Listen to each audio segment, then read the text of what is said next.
Kamusta mga kasaliksik? Ang mga laruan ang isa sa pinagmula ng ating kasayahan, mapabata man o matanda. Ngunit alam mo ba na posible din silang magbigay sa atin ng kapahamakan? Kaya mula sa laruan na posibleng makapatay sa atin hanggang sa makabagong board na sumasabog, ay pag-usapan natin ang 10 ginawang laruan na sobrang peligroso. Kaya kung handa ka nang makita ang mga ito ay simulan na natin. Number 10, Salbabida.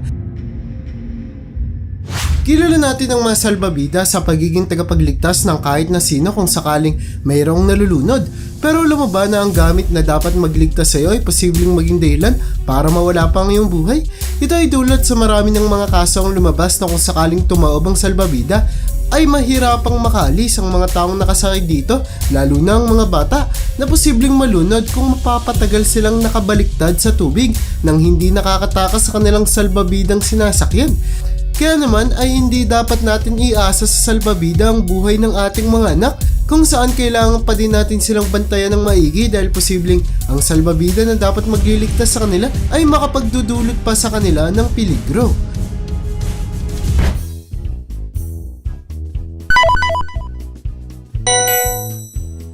Number 9, Easy Bake Oven.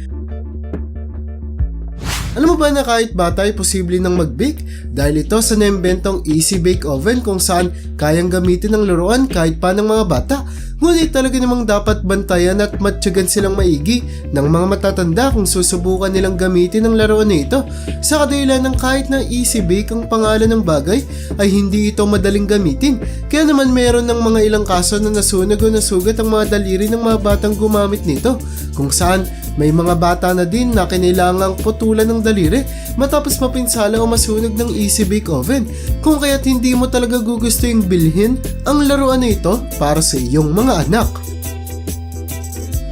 Number 8, Sky Dancers. Mataas ang posibilidad na nakita mo na ang laruan na tinatawag na Sky Dancers kung saan isa ito sa pinakapaboritong laruin ng mga batang babae. Dulot na ang Sky Dancers ay lumilipad sa ere at sumasayaw pa. Ngunit kahit na sobrang nakamamangha at nakakatuwang pagmasdan ng laruan na ito, ay mainam na mailayo sila sa ating mga kabataan dulot na madami ng mga kaso na napinsala ang mga batang naglaro gamit ang laruan kung saan may mga natamaan sa mata o ulo, nasugatan sa katawan o kaya ay natanggalan pa ng mga ngipin na talagang nagpapakita kung gaano kadelikado ang laruan na ito. Number 7, Crocodile Dentist. Nakakasigurado akong alam mo ang laruan na ito na tinatawag na Crocodile Dentist kung saan sobrang naging popular ang laruan mula sa mga kabataan hanggang sa mga matatanda. Pero alam mo ba na may naisip ang ilan na sobrang nagbigay ng thrill kasabay ng panganib sa paglalaro dito?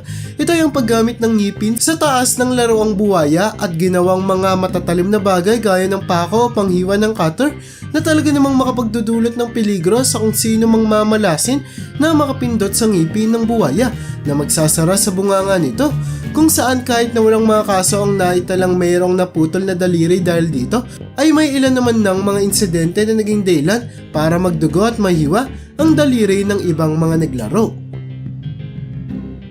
Number 6, Fidget Spinner. Sa dinami-dami ng mga laruan ay paniguradong imposible mong makalimutan ang fidget spinner na sobrang sumikat taong 2017 kung saan halos lahat ata sa atin ay nagkaroon ng laruan na ito. Pero lumaba na sa sobrang mapanganib ang nakamamanga at sikat na laruan na fidget spinner dahil ito sa pagkakaroon ng madaming iba't ibang disenyo at itsura ng laruan na naging dahilan para ang iba dito ay maging sobrang bigat o kaya naman ay madaling makalas na talagang makakapinsala sa gagamit nito mapabata man o matanda.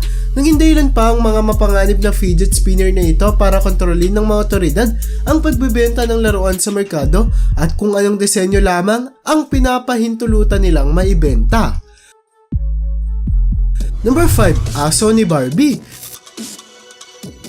Wala na sigurong masisikat pa sa manika kaysa kay Barbie na halos wala ng tao sa mundo ang hindi nakakakilala kung saan sa paglipas ng panahon ay madami ng iba't ibang klaseng Barbie ang lumabas sa merkado. Kasama na dito ay ang Barbie and Terry na kanyang alagang aso na talagang naging controversial sa lahat ng tao.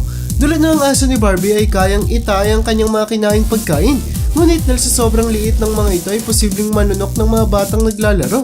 At dahil din sa mayroong magnet ang ginagamit sa pandakot ni Barbie, ay maaaring makapagdulot ito ng peligro sa sikmura ng bata kung sakaling malunok nila ang magnet. Number 4. Power Wheels. Ang mga Power Wheels ay dinisenyo para maging maliit na laruang kotse na magagamit ng ating mga kabataan kung saan kaysa gasol ay pinapaandar ang mga ito ng battery. Pero alam mo ba na kahit na walang gasol ay posible pa ding sumabog at magliyab ang maliliit na sasakyang Power Wheels? Ito ay dulot na posibleng sobrang uminit ang laruan dulot ng battery na maaaring tumunaw sa plastic na ginamit sa pagbuo ng katawan ng sasakyan. Nasa kasamaang palad ay nagdulot na ng pagkasunog ng balat ng ilan sa mga batang gumamit nito at muntikan pang sumabog habang sakay-sakay ang ilan na hindi nakatakataka na naging dahilan para limitahan lamang ang pagbebenta ng mga Power Wheels sa mga kumpanyang hindi gumagamit ng plastic sa pagbuo nito. Number 3. Darts. Ang mga darts ang isa sa pinakapaboritong laruan, panglilibangan ng marami sa atin, kung saan may naimbento pang ang paraan ng paglalaro dito na tinatawag na lone darts, kung saan pabagsak mong ihahagis ang laruan hanggang sa bumagsak ito sa isang lokasyon sa sahig. Nasa kasamaang palad ay naging dahilan para madaming mga tao, hindi lamang mga bata ang mapinsala, dulot na natamaan sila ng mga darts na hindi nila nahagis ng mabuti.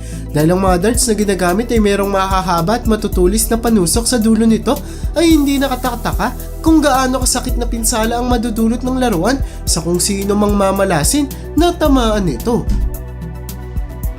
Number 2. Duyan. Mula sa ating kabataan hanggang sa ating pagtanda ay madami na sa atin ang pabor na higaan at tulugan ng mga duyan. Ngunit kung nanaising humiga at sumakay dito ay mainam na sobra kang mag-ingat sa kadahilan ng hindi may tatanggi na isang maling galaw o likot lamang ay posible ng tumawabang duyan at malaglag ang mga nakasakay dito. Na nakakalungkot isipin ay meron ng mga namatay matapos tumawabang duyan na kanilang sinasakyan, kung kaya't mas pinagtitibay na rin ng ilang mga komunidad ang pagbibigay babala sa paggamit ng mga simpleng duyan. Number 1. Hoverboards. Pagdating sa pagiging sikat na laruan ay kakaunti lamang siguro ang makakatalo sa hoverboards na talagang sumikat mula sa mga bata hanggang pa sa mga matatanda, kung saan para maging maangas o sikat ka dati ay kinakailangan mo magkaroon nito. Ngunit kung hindi ka nagkaroon ng tila ba makabagong board na ito ay marahil na isipin mong sunerte ka, dulot na madaming mga kaso ang lumabas na madaming mga hoverboards ang nagkaroon ng problema at sumabog na naging dahilan para mapinsala ang mga nakasakay dito. Madami ding mga natumba at nabalian pa ng buto matapos bumagsak sa hoverboard na hindi may tatangging mahirap araling sakyan na naging dahilan pa para lagpas 200,000 hoverboard ang hindi pinahintulutan ng mga otoridad na ibenta sa publiko sa takot na sumabog ang mga ito at magdulot pa ng peligro. At yun ang bumabao para sa listahan natin sa video na ito.